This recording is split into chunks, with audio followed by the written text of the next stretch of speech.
BravOGs here, where we mention it all, from breaking down topics of the morally corrupt, who's the number one guy in the group, who activated us, and what's wrong with my sewing.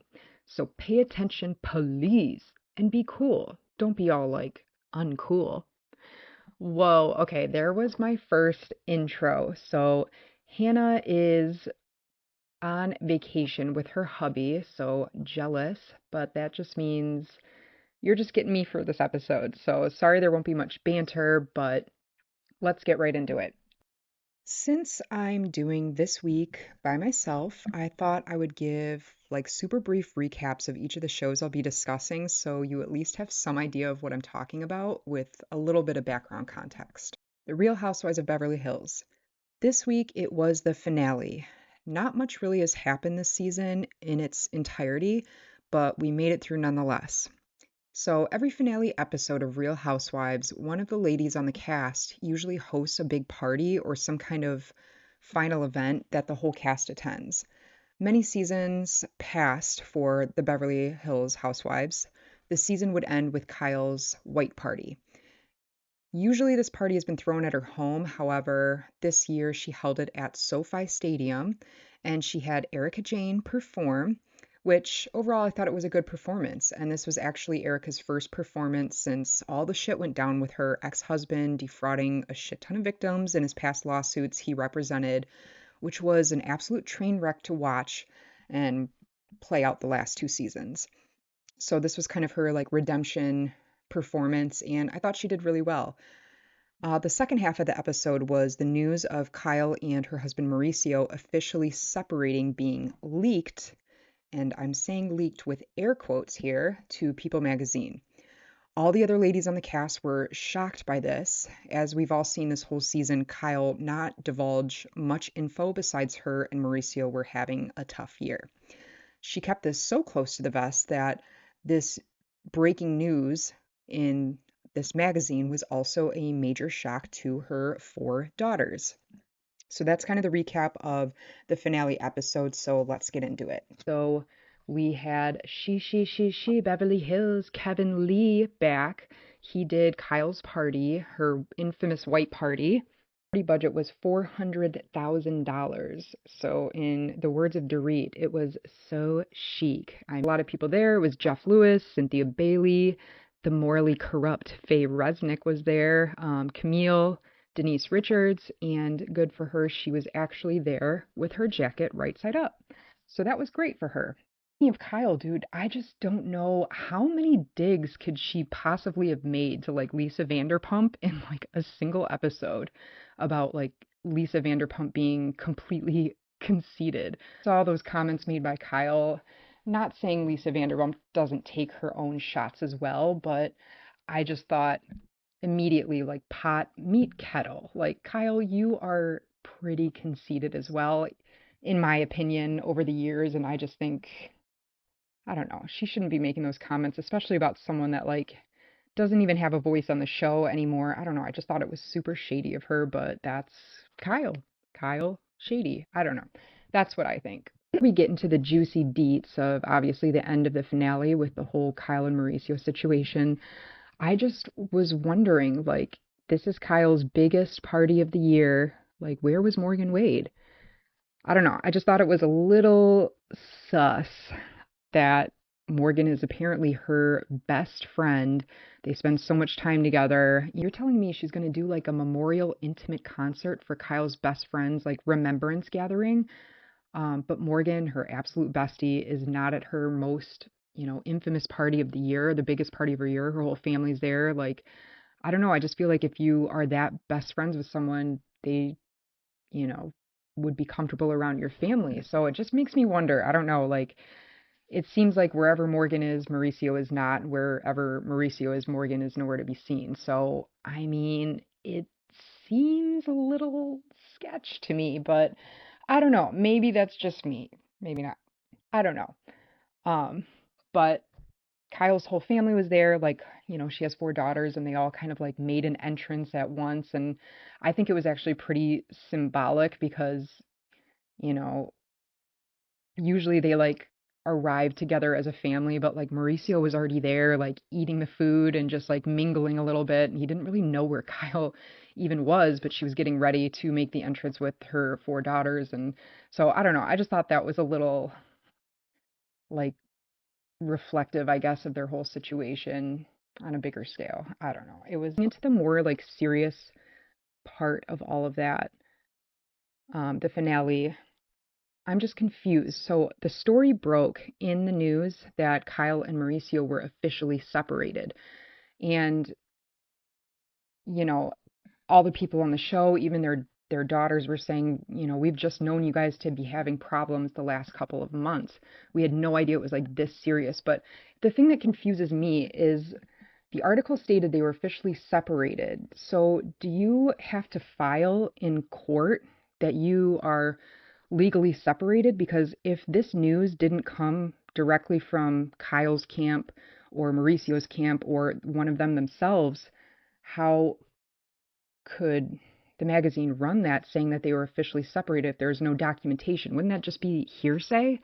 I don't know. That confused me a little bit. Maybe I just don't know the depths of separating in court, but it was just, it confused me a little bit because I'm sorry, if you're going to take that kind of major step, I would think, would tell your kids, your four grown kids, at least, if moves have been made by one or the other. Because if it was just like a known fact, so to speak, that they were separated.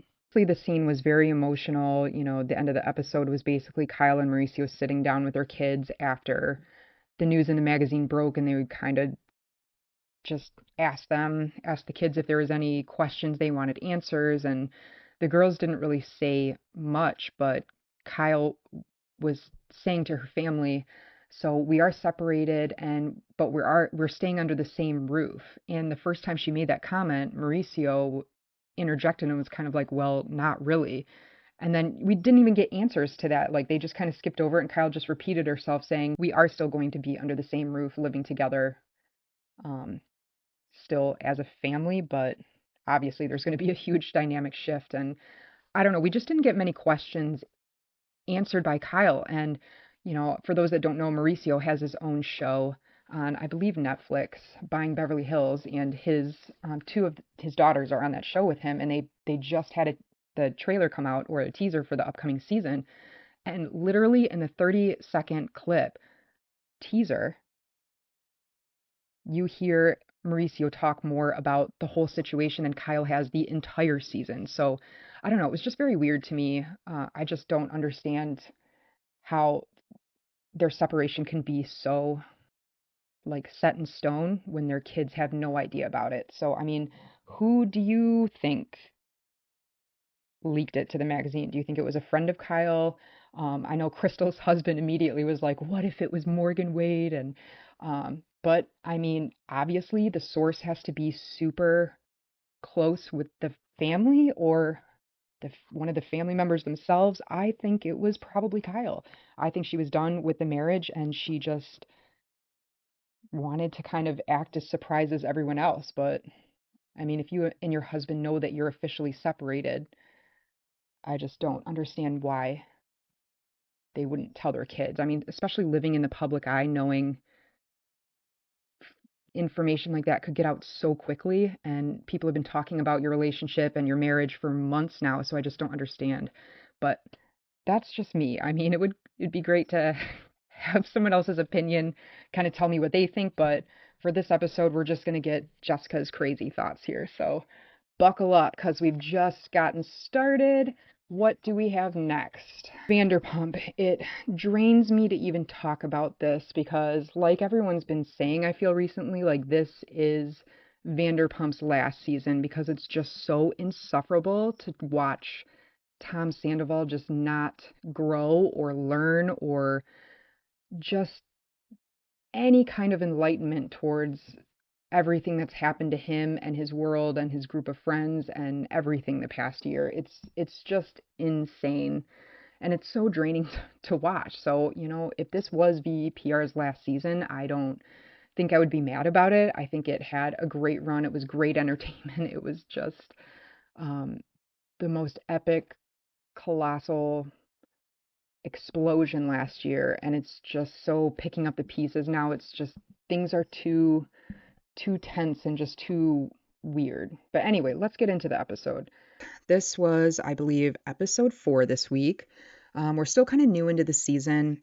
Obviously, the season is dealing with the aftermath of the scandal that rocked the nation, and now we are seeing kind of how everyone is moving on and dealing with their relationships moving forward. So far this season, no one's really been around Tom Sandoval too much. He's still on the outs with almost everyone, but yet in his mind, he thinks everyone owes him apologies since several of his other castmates kind of profited in some way or another through this whole scandal, through, their own podcast, through merch that they sell, and so on, due to his colossal mess he made out of everything. So in a way, he kind of thinks everyone owes him an apology, even though he's completely delusional. So on last week's episode, Lisa Vanderpump, who's kind of the matriarch, she was the former boss of everyone on Vanderpump, and currently she's the business associate to some male cast members. So anyway, last week Lisa had a talk with Tom Sandoval where he, to no surprise, continued to play victim. I believe he used manipulation and victim mentality that ultimately pulled on Lisa's heartstrings.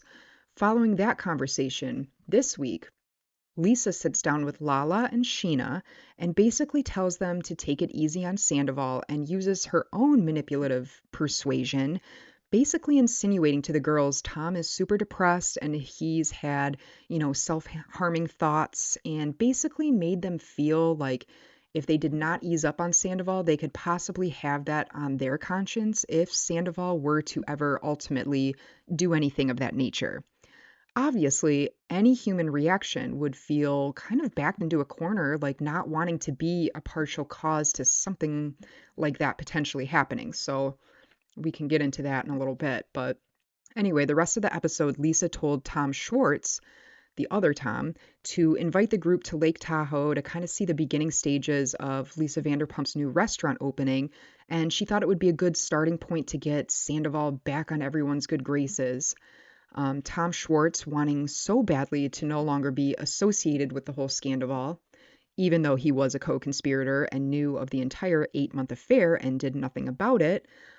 He's now trying to mend fences with the rest of the group as well and rebuild his relationships. He presented his idea to the group about going out of town and getting a house together at Lake Tahoe, and he said he would be inviting everyone, which obviously included Tom Sandoval. Ariana and Katie gave him a piece of their mind and obviously will not be attending the trip. The rest of the cast is considering it, but still weary to be around the worm with a mustache, aka Tom Sandoval. So, just to give you a little background, Tom Sandoval had the affair with Raquel, who has now changed her name to Rachel. So, if you hear me going back and forth between Rachel and Raquel, that's why. We don't really know what to call her besides Shady Biatch. Anyway, Raquel Rachel, she was actually engaged to James. So Rachel is the ex-fiance of James, and Rachel was also a close friend to Tom Sandoval's girlfriend at the time, Ariana, which is why it was so shocking and disgusting. So anyway, James and Raquel had a dog together when they were together. His name was Graham. When James and Raquel ended their engagement, Raquel kept the dog Graham. So after the whole scandal broke, Rachel went to a mental health facility, a rehab center, I guess, back in Arizona. And apparently, after some behavioral issues with Graham, Raquel ended up agreeing to sadly have Graham go to a shelter. So there's more to that story, but that's basically what happened. So anyway, once Graham was at a shelter, they contacted Lisa Vanderpump and asking if she wanted to take Graham so he wouldn't, be in a random shelter for God knows how long. So basically, at the end of this episode, Lisa asked James to come by her dog rescue and then asked James if he wanted to keep Graham since he was surrendered to a shelter. James was so happy, so elated, and did not hesitate to adopt Graham back, as he stated he, really missed him. James was kind of Graham's, dog dad ever since he was a puppy, and he admitted when him and Raquel ended things, he obviously miss the dog a lot. So this was a very, I think, happy ending to the episode. So let's get into some of the deets. Beginning of the episode, Ariana was just hanging out with Katie, and I think Ariana said that she got dropped off by the same Lyft driver that drove her home the night that she found out about her boyfriend of 9 years having a 8-month long affair with one of her best friends. This Lyft driver was the same driver that drove her home that night, and she said he was kind of just like, oh, this place looks familiar. Like, I think I drove you home like all those months ago. And she was like, oh my God, like, yes, dude, like you're probably traumatized from that night. But I thought that was just like so crazy. I mean, such a small world, right? So during the episode, Sandoval and Billy Lee went to this like cryogenic chamber. That's not what it is. It was like somewhere where you go to like take ice baths. I'm blanking on the name right now of what it is, but anyway, Billy went there with Sandoval. As Sandoval like dunked himself in the ice bath, it was the most creepy and uncomfortable scene. This scene made me feel two different ways. I'll try to break it down a little bit. Billy literally looked like she was metaphorically wanting to blow Sandoval, like give him a BJ, like pleasure him. It was so creepy the way she was looking at him. Like she was looking at him like she wanted to eat him up. It was very intense of a scene and it made me feel really uneasy. Her eyes were like super wide and she almost seemed to be drooling and staring at him. And you know, Sandoval just went on the show, oh, Special Forces, where it's like military training and they go like super hard on you and you know, do all these crazy things that like push your limits. And I think one of them, I didn't watch the show, but I think it was stuff like, you know, testing your limits, like going in an ice bath and just like that. So like it was just so weird to me to watch because like in Sandoval's mind, I can just picture it. He was like imagining himself in that like environment and how hardcore he probably thinks he is. And it was just the most awkward thing ever, but I don't know. My mind is crazy. But also, the other feeling I had was that the way she sat next to him, like while he was in the ice bath, like breathing heavy and just like intensely, it looked almost like a mother, like bathing her child, like outside of the tub, just like stroking their ego and telling them they were like the best thing that happened to them. I don't know. It was just, that whole scene just made me feel very uncomfortable. And it's just annoying because Billy Lee has like suctioned herself onto Sandoval because she is probably the only people that like still gasses him up and thinks he's like amazing and you know now she's getting more attention because he's getting more attention, not for the right reasons though, but I don't know, she's just trying so hard to be like a ride or die, but it's just the most cringy thing to watch ever. I don't Last week's episode, Tom was, you know, crying to Lisa Vanderpump and, you know, saying that this whole situation has made me bad thoughts, like, you know, suicidal thoughts or whatever. And obviously, Lisa's brother, just a few years back, did commit suicide. So I felt like this was such a manipulation kind of by Tom. I don't know, just there's a lot of information. I'm not going to get into it all, but it just, you know, I think that was just something that Sandoval could say to Lisa that to really like tug on her heartstrings and be like, okay, like everyone needs to give Tom a break and ease up on Tom. So Lisa ended up having Lala and Sheena come over to her house, and Lisa was basically telling them they need to like start to give Sandoval a break. And mind you, this is 3 months after he blew up everything. So, but I don't know, just the fact that Lala presents herself so hardcore and Sheena gave an epic performance at last year's finale, just telling Sandoval, like, you're not my friend anymore. Like, you don't, you know, deserve my friendship. Like, everyone is like, yes, finally, Sheena, you like stood up for something besides yourself, I guess. But thinking, like, Lala and Sheena folded, so they're like, oh, yeah, you're right, you're right. But I'm sorry, if Stassi and Kristen and even if Lisa had Katie over, the witches of WeHo would have told Lisa to kick rocks. I mean, honestly, like it was just we needed some like hardcore G confidence or to quote Kristen Doty, she would have told Lisa to suck a dick. I also think it was very manipulative on Lisa Vanderpump's part to kind of even put that on Lala and Sheena. She was telling them, like, look, he's having these thoughts, and basically, like, if you don't back off, like, and something, God forbid, does happen, like you would pretty much be partly to blame for that. So, I mean, when someone puts that on you, that's kind of hard to like not be like, okay, I don't want to be the reason for that to somebody else. So I don't know. I just thought Lisa kind of like backed them into a corner with that. You know, why didn't she have Katie and Ariana over to tell them the same thing? I mean, they're the ones I think that have been most affected by everything. And I don't know. I think Lisa was just targeting pretty influential people at the time.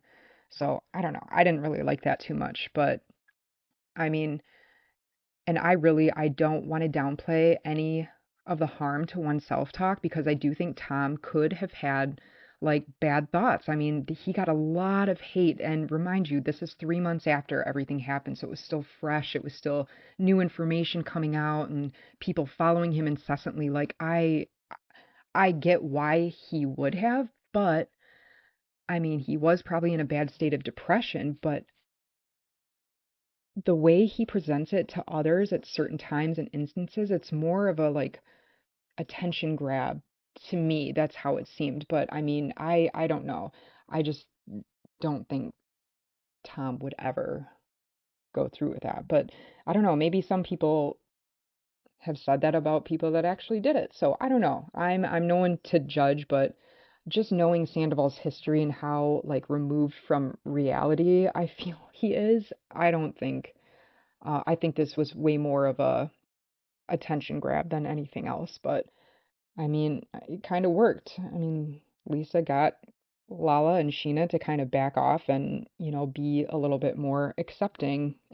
But the other side of this is that if Lisa was really that concerned about Sandoval's mental health to the point where like she was kind of telling other people like, you know, this stuff, maybe the best thing to have done at that time was to maybe tell Sandoval to take a break from the show and actually get into real therapy instead of going on shows like Special Forces to just, as he said, get the shit beat out of me because he was, so ashamed about everything he did. Like, if you really were that ashamed, like, get some real help. Like, go talk to somebody that can like help you, like really, like mentally. So I don't know. I just think if Lisa was really not saying she wasn't concerned, but if it was something that serious, I think the best thing would have been to like get therapy instead of just trying to encourage him to mend his friendships. So I don't know. That's what I think about that. Oh, oh. Okay, for those that are like diehard Bravo fans and have watched, a lot of the other seasons, specifically The Real Housewives of New York, Scary Island. If you watch Bravo, this is one of the most famous episodes because it was so insane. Housewives of New York years ago, they went on a girls' trip, and one of those people was Kelly Ben-Simone. Kelly Ben-Simone during this trip, and I think all the time, is extremely unhinged, and there's something like seriously wrong with her, like seriously like wrong in her brain. So this whole episode was basically Kelly having like a complete psychological breakdown, and the other girls that were on the trip, like Bethany Frankel and Sonia, and Ramona, they were all like kind of so confused by her demeanor and the things that she was saying that the whole episode, like, it just got crazier and crazier. But anyway, the point of this is that Kelly Ben-Simone was so like unhinged from reality and just not making sense with anything she was saying. Sonia at one point told the other girls, the four of us are actually sane and she's crazy, and now we're picking on her because they all had this like epiphany, like, oh my God, this girl's not just like being like a weird person, like there's actually something wrong with her, and we need to back off because like there's just kind of no helping this person right now. But that whole situation reminds me of this whole Sandoval thing. Like even now he's coming out with comments in the New York Times. I did another video about this actually, but the things that he said in there were so unhinged that it's just like I don't know if we should like hate on this person anymore because like talking about Sandoval because he just seems like there's something not right with how his brain works. I don't know, but I wanted to make that comparison because I haven't heard anybody else kind of make that same kind of comparison. I think that's starting to be what happens with this whole Sandoval thing. Like the things that he says are just so out there and ignorant, and he doesn't even realize it. Like it's just, how can you be so unaware of like what you're doing and saying? So I think we're at the point with Sandoval that, all of us are actually sane and he's crazy, and we're just like picking on a crazy person now. So, I mean, maybe people do need to ease up on him. I personally can't stand him, but that's just because I think he's like a narcissist, and it bothers me that it, unaware people really bother me. And I think he is like super unaware, and the fact that he's on a platform and says what he says and like thinks there's not going to be repercussions, or thinks people are just going to, he's got a very victim mentality. He thinks everyone's, after him, and I don't know. Anyway, moving on from him, one last thought though. I think his situation is also kind of like he always wanted to be famous, and he always wanted to like, be an actor, do all this and be a model. And I just think that he's one of those people that probably, this is like a situation where like you sell your soul to the devil type of thing, and not realizing what you're going to have to give up. So it's like he wanted fame and fortune, but at like what cost? Like he's gotten recognition and like national attention, but he's wanted this for so long, and now it's like the very thing that's destroying him. So I don't know. It's just like crazy to watch this person like do interviews and the things that he says, and just watching him throughout the season is so frustrating because Schwartz invited him on the upcoming trip to Utah, which will be this week's episode, but Schwartz was like, "Dude, I invited you, but you have to be like, you have to humble yourself. You're going to be around everyone in the group. Like this is your chance to kind of like mend your friendships." And he's just like, "But you have to come in humble, humble." And Sandoval's response was, "Okay, I'm gonna come to Lala and Sheen and say, I'm sorry that I made you so much money and gave you content for your podcast." I mean, as I'm speaking, I am wearing the Send It to Daryl merch sweatshirt from Lala Kent due to that merch that he's referencing. So you're welcome. I also contributed to that to you, Tom. You're welcome. But it was just so crazy. Like, he can't just say, I'm sorry for the sake of like me getting on somebody's good graces again, or at least like chipping away at it. I would be like, I'm sorry. Like, I'm sorry for what I did. I'm sorry for what I did. He's just so jealous of everyone profiting off of the fuck ups that he made. But it's like funny because I don't know, like that's what he's jealous of. He's not, I don't know. He's so insane. I can't even get into it. I feel like this is turning into like a crazy therapy session for maybe myself. I don't know. Yeah, so in Tom's confessional during the show, during this episode, Tom said about the whole Rachel situation, he said he was addicted to love. I mean, he was addicted to somebody adoring him and seeing him as such this amazing person. He has appreciation for those that put him on a pedestal and stroke his ego and convinces him that, that's love because that will make him love himself. But he doesn't know what love is. If he thinks what he had with Raquel was love, I mean, I feel like he had love with Ariana, and he just, I don't know. I think he's just trying to justify, like, oh, I cheated with her because I was in love with her. No, you were not. You were in love with the way she was in love with you. Like, let's just be honest. Oh, yeah. So we meet Joe, this girl that has been rumored to have dated Tom Schwartz, and, she used to be friends with Kristen Doty. But anyway, we meet her for the first time. She's like living with Schwartz, or I don't know, just there to like cut his hair. But she was cutting his hair, and she was like, it was so weird. It reminded me of like kind of like a babysitter watching like a young child. She was trying to cut his hair, and he kept moving all around. She's like, hey, hey, sit still, and trying to cut his hair. um I don't know, she just totally gave me babysitter vibes. Like, Sandoval came over to talk to Schwartz there, and she was just, the way she interacted and talked to them, it was like she was talking to her two kids. And like, Katie was right though. She said Joe was a fucking weirdo, and she's right. She just radiates like really weird vibes. But I don't know. It was good to finally like see her on the show and see like what kind of person she is because now I don't know. It's something else I can laugh at. So I think that's it for Vanderpump. Let's just move right along here. Okay, Southern Hospitality. This week it was the reunion of the second season. The finale was last week, so this is all the cast coming together to discuss all that went down during the season and answer to their behaviors, see where things currently stand, and kind of just be held accountable by Andy Cohen by their behaviors during the past season. This show is based on friends and coworkers who work in like a hot club in Charleston, South Carolina called Republic. And I kind of refer to this show as like the early beginning seasons of Vanderpump Rules for the Gen Z generation. VPR Vanderpump Rules was to millennials what Southern Hospitality is to the Gen Z generation, in my opinion. Do I still watch it even though I'm 100% a millennial? Absolutely, because VPR has just gotten too real, too like hard to watch sometimes for many other reasons. But anyway, Maddie is one of, I guess you could say, the main characters on the show. She has been in a toxic relationship with this guy Trevor, who does not work at Republic, but he's kind of known around town as a player, and he's proven to be a cheater in the past. This season, they've kind of been like on and off. This season, he was again caught being shady. And Maddie's whole arc this season was, contemplating taking him back and navigating their, young love. This season, she basically isolated herself from almost everyone because her, friends are just terrible people and just wanted the best for her.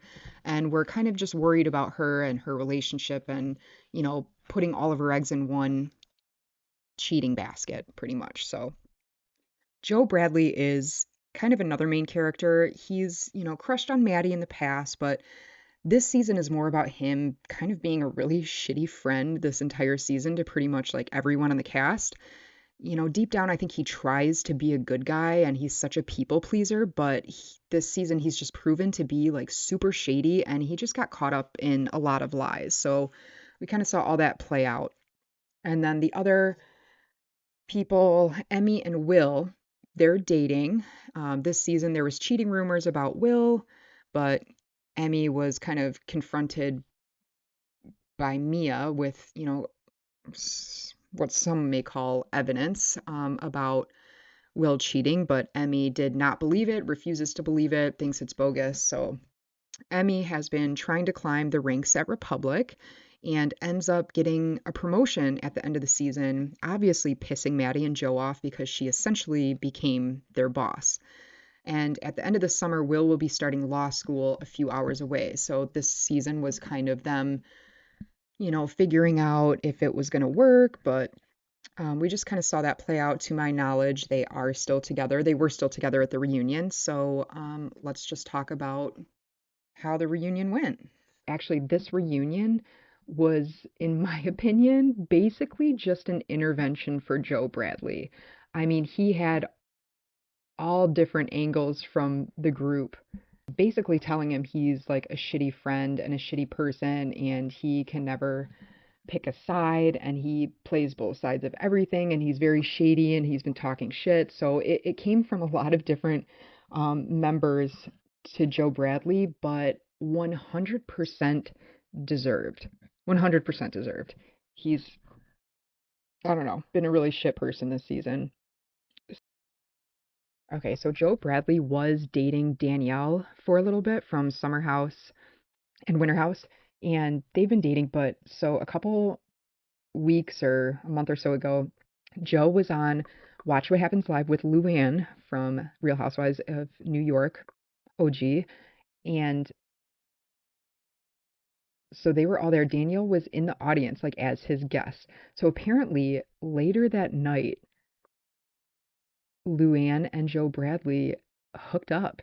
And it was just, I don't know, there was a lot of tabloid fodder about that. A lot of people were reporting that, but it was never like confirmed or anything. So Andy Cohen did ask Joe, like, oh, like, are you and Danielle still together? And he was like, I don't know if I'm the man Danielle deserves right now. So I just thought that was so cliche. Like, there's two things. I think, well, I think Danielle probably went totally psycho on him, and I think she probably went totally psycho on him because he hooked up with Luann. But it gets a little complicated because I 100% think Joe was hardcore denying hooking up with Luann because guesses that Joe lied, shocker, to Danielle, saying him and Luann never hooked up. There was never a thing. And now he's kind of being called out about it um, on the reunion, not only by like Andy Cohen kind of asking him, but TJ kept telling Joe during the reunion, like, just be honest, just be honest. Andy Cohen asked TJ, like, what percent do you believe that Joe and Luann hooked up? And TJ said, with 99% confirmation, a hookup happened.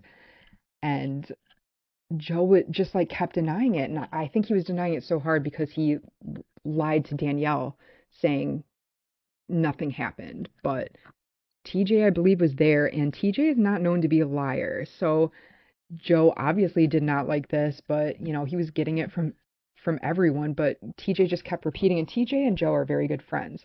So TJ just kept repeating himself like, Joe, just be honest. Like, it's already out there. Just be honest. Be honest. And Joe was like, I don't know what you're talking about.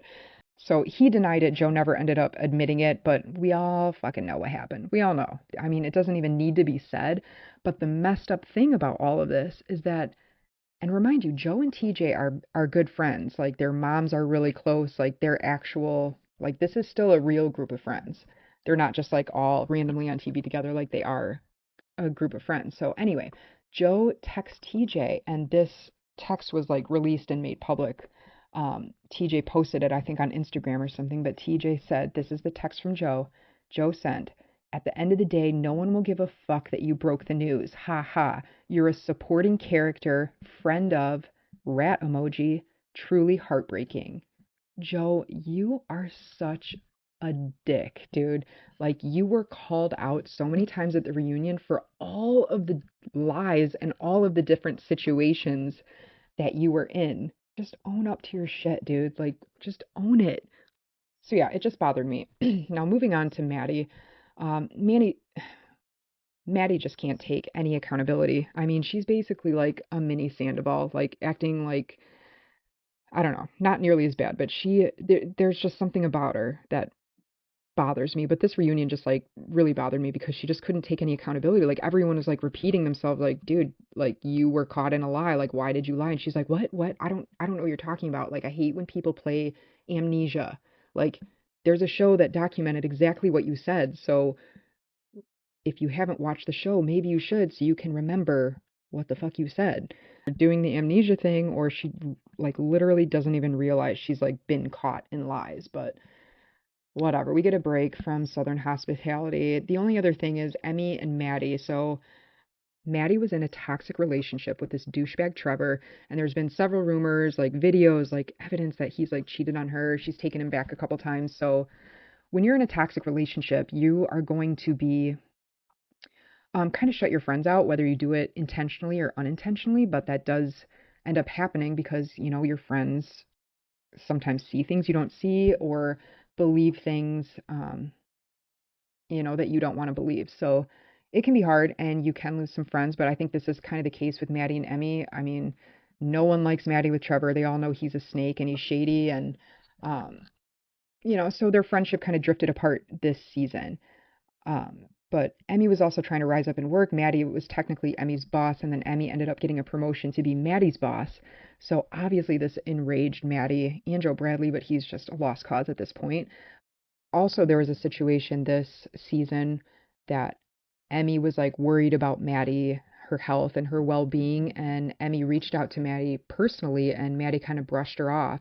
So then Emmy had ended up having a group text with the rest of a lot of the other people, like her boyfriend Will, Joe Bradley, TJ, who else? Mia, and they were all talking like concerned about Maddie. But obviously, even when you're like talking about somebody and you're like worried about them, you can also point out some like not so great things about them. So in Joe Bradley's shadiness, he showed Maddie like a piece of the group text where the other people were kind of talking about Maddie, but it was totally taken out of context because the whole reason for the chat was that they were worried about Maddie's well-being. So obviously Joe shows Maddie this and Maddie gets enraged thinking that they're all talking shit about her. So Emmy and Maddie have had problems all season. Maddie's like, if you had a problem with me, like you should have come to me first. And Emmy was like, I did come to you first, but she didn't, Maddie didn't want to remember that. Shocker, amnesia again. But it just made Joe look so shady because then they called out Joe saying, "Oh, did he show you the rest of the chat where he called you she's a narcissist or has narcissistic tendencies?" I don't know. It was something along those lines, but Maddie just like she didn't even flinch about that. She was like, "But it made Joe was caught in another lie and like playing both sides." It's like, why would you even show that to her unless you're trying to like make her get mad at the other people because you were obviously contributing to that group as well, but you just decided not to show her your portion. So anyway, that's why Joe was in like a lot of hot water this season. So anyway, at the reunion, Emmy was just saying, "Look, I think it was Maddie's insecurities regarding the promotion and the group text situation." And then Maddie tries to like clap back hard, saying, "It wasn't insecurities, it was feeling betrayed by a friend." And then Will, who's Emmy's boyfriend, like swoops in and totally drops the mic with his comment. He said, "You'd have to be your friend to feel betrayed by a friend." So I was like, all right, Will, okay, stick up for your girl. But it's true. Maddie treated Emmy kind of like shit all season. And then Maddie wants to be like, "Oh, you were such a close friend to me." It's like, bitch, you ignored her the entire season. Like, what are you talking about? But anyway, that was basically all that happened. It was, like I said, it just felt like an intervention for Joe Bradley, but clearly, like, sounding from the text that he sent TJ after the reunion, this intervention did not work. So back to the drawing board for Joe Bradley. But I like Southern Hospitality. Like I said, it feels like the new VPR, but for like a younger generation. But it's still got that like lighthearted drama fun. So we also had the Summer House premiere. So Summer House is a show where usually about 8 to 10 friends or friends of friends from the New York area rent a Hamptons house and spend their summer weekends there. They work in New York where they live during the week, and then on the weekends they all come together at a house and just kind of party and hang out. This show has had many seasons and there are many returning castmates. So, first we have Kyle and Amanda. They're basically the main couple. They've been married for, I believe, about 2 years now, but we saw their whole relationship kind of play out over the many seasons from the beginning of their relationship to kind of where they are now. They work together and live together, which will probably give a little bit more context as to their dynamic this premiere episode. We also have the single ladies in the house, which are Sierra, Danielle, and Gabby. They are all returning castmates, so we've seen them on previous seasons. Sierra and Danielle have been on several prior, but Gabby, this is her second summer returning to the house. We also have Queen Paige, but she is not single and dating the beloved Craig Conover from Southern Charm, and also my biggest Bravo crush of all time. So we also have newbies, Wes and Jesse. We saw more of West this episode as Jesse joined after the first night and he was just kind of there for the second half of the episode. And then finally we have Carl and Lindsay. They have both been on the show since season 1. They have they were friends and then they had dated previously a couple seasons back, but then they broke up figuring out they were just better as friends. But recently they started dating again and they kind of entered like a whirlwind romance. They got engaged and this was kind of going to be their last summer before being set to marry in November of 2023. So obviously this is the summer of 2023. The first weekend, Carl and Lindsay were not at the house.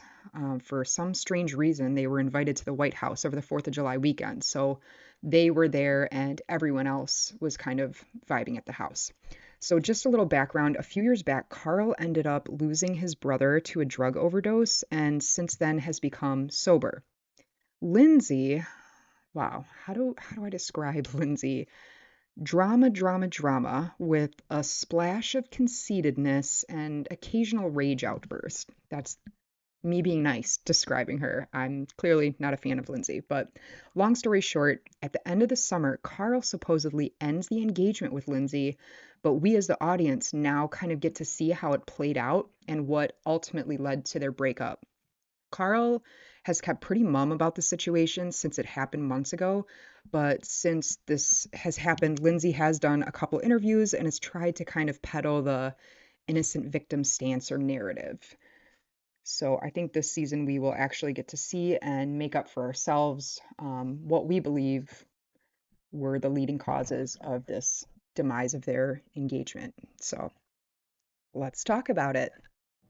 We open the season with a clip from Carl and Lindsay breaking up, their breakup talk. It was a quick clip. The opening scene was the breakup talk at the end of the summer. So they gave you that clip and then they, like rewound and they were like 3 months earlier. But it was just crazy because if anybody knows Lindsay, we've seen her on Summer House for many seasons since season one, but she is, oh boy, how do I even explain Lindsay? She's crazy. She's crazy. She's crazy. She's got very victim mentality as well. Also, I think kind of a narcissist. I mean, I feel like there's at least one on every single show, right?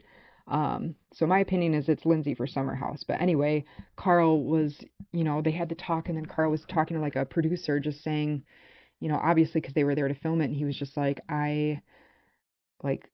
he goes, I know how Lindsay's going to spin this. She's going to say that she was blindsided, but he's like, if she was even aware of how, like, she's been acting all summer, this is not a surprise. And then they cut to Lindsay on the phone, I think with her dad or somebody, one of her family members, and she goes, I feel so blindsided. So I thought that was a funny, not funny, but, you know, Carl totally called it. I mean, he knows Lindsay very well. So, I mean, they were going to get married, and I think rightfully he made the right decision, dude. I'm not a Lindsay fan either.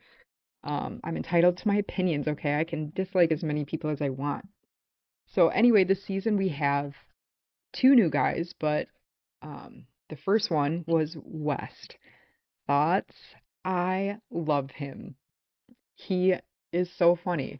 One of his first comments was, he said, "I remembered someone once told me I read tall," and I remembered that. I thought that was such a funny thing to remember because, guys in height, like he's not the tallest guy, but if a girl tells you he reads tall, I think a guy would totally remember that. So I thought that was really funny. And also he revealed that his mom is in OBGYN. So he said that I thought it was hilarious. He said that he knew how many like grades of vaginal tears you can have during childbirth, and he even knew like what vagina tear he was when he was born. So I thought that was so funny. I don't know.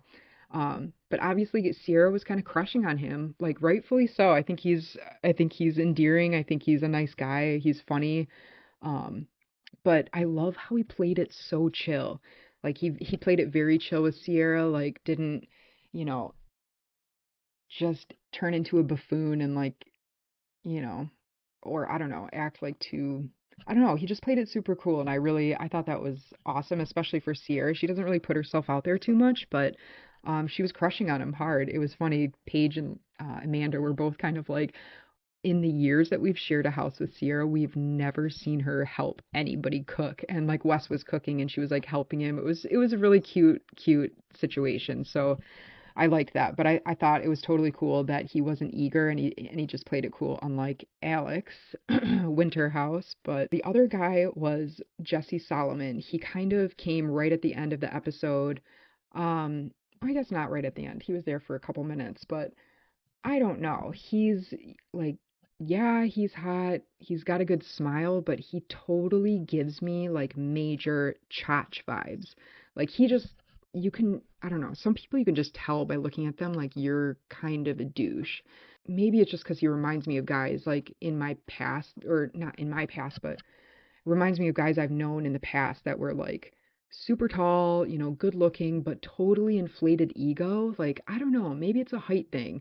I mean, Austin Kroll and Shep are pretty tall as well, and they're kind of douchey chachas as well. But also, maybe just when Jesse smiled, it totally, like, I had a flash of Brendan Fraser in Encino Man.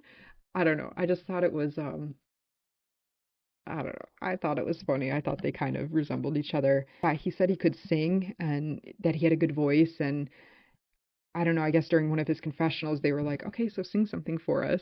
I don't know. He just, of all the songs he could have sampled, he chose like an open barbecue pit slogan song. I don't know, I just thought it was kind of weird. I was like, if you're gonna flex a talent, like pick something better than that. But anyway, during the party, all the girls, after they've had a couple drinks, they were all like chatting about the new guys, and they were comparing Jesse and Wes, and it was the funniest conversation ever. They were like, West fucks and Jesse humps, and it's so funny. And then another reference they had was Jesse has to ask a girl if a girl came, and Wes knows if she came. So I thought that was really funny. All their comparisons were really good. Obviously, Amanda and Kyle are back.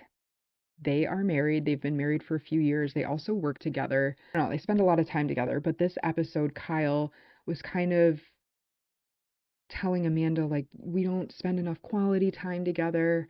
Um, Amanda did admit she's like gone out with her friends a lot more recently, but she's like, look, I wanted to be this way with you like months ago or like a year ago, and you never made time for me. So she's like, I just got used to going out and doing my own thing with my friends and stuff like that. And he's like, well, now I want it different. And she was like, that's not fair. You can't just have me accommodate to your life and then switch it whenever you feel lonely. So I don't know, this whole episode, Amanda was like calling Kyle out and being a little like harsh with him, but I think it's totally deserved. Like, I don't know, like Amanda, we see each other. So I don't know, after you've been married a few years and in their case also working together, living together, I think she's entered her like no patience era. And I think it's just kind of normal ups and downs of a relationship. Kyle's kind of annoying sometimes and douchey. Like after he told Amanda that he wanted to spend more time with her, he just ended up like paying more attention. They were at a fair and he won like this giant stuffed banana. And so he was like paying more attention to that stuffed banana than he was to his wife after he was just like making her feel bad that they don't spend enough time together. So I don't know. I just thought it was funny that like for the remainder of the night that night, Amanda was just playing second fiddle to a stuffed banana. So I understand why she's frustrated. This first episode, Carl and Lindsay were at the White House for some reason. It was everyone else is at the house for the first time of the summer and they're all together. And Gabby, who is still kind of like closer with Lindsay than, I mean, Lindsay isn't really that close with like Paige and kind of Amanda, but of all the people she would call that weekend, it makes sense that it was Gabby. So Gabby was on the phone with Lindsay and Gabby was telling Lindsay, like, the vibe is so amazing. Like, we're all getting along so well. It's so chill. It's so fun. And Lindsay was just like, huh, like, interesting. So I'm wondering, was Gabby being messy by like saying it that way or like elaborating so much about how amazing it was? Or did she not even realize she was telling Lindsay how good things were kind of without her and everyone like meshing seamlessly? Like, I don't know. Was she aware that she was doing that? Because it seemed really like shady to kind of like make it seem that amazing without you. And knowing Lindsay, she is totally going to take it that way. And I don't know. I just think next week when her and Carl come to the house, like it's going to be probably way more tense and just, I don't know. Lindsay's probably going to have that in the back of her mind and bring like she's going to come in activated. One watch out because I totally think this whole season is just going to kind of validate Lindsay's downfall. I don't know. I think it's going to be another situation where it's like she's so unaware of how she really is. But I don't know, like watching yourself on like over years, like how do you still not I don't know. I don't know. I'm excited for the season of Summer House. I think it's going to be really good, and I really can't wait to see how um, that plays out. The whole Carl and Lindsay of it all. Thanks for tuning in today, guys. I would do Miami, but I'm just I don't know. I feel weird that I'm just talking to myself about all this. I really need Hannah back to kind of um, give me her thoughts and opinions because I'd really like to know what she thinks, but she will be back next week and hopefully we'll get another episode out soon. But thanks for listening, guys. Took you on a crazy journey with me tonight, so thank you for listening. And yeah, come back for more. See you later.